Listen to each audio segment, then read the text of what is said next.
Հայկը որոշել է։ Կլինի Հայկի անունը չտաս։ Հայկի մասին ոչ մի բան չեմ ուզում լսեմ։ Հայկը որոշել է երկրից անվերադարձ գնա։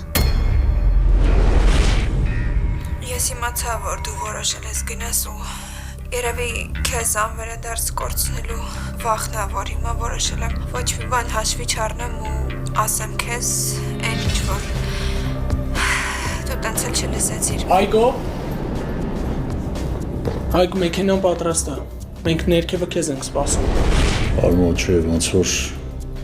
դու չես հասկանում, թե ինչի մասին ենք խոսում։ Հավանաբար մեջը ուժ է գտել ու ինձ չի սպասել։ Ասել է, որ հղի է։ Ինչա՞։ Հարսնաձորի լեգենդը այսօր Armenia Premium-ի եթերում։ Միացիր մեզ, բաժանորդագրվիր մեր սոցիալական հարթակներին եւ ստացիր հնարավորություն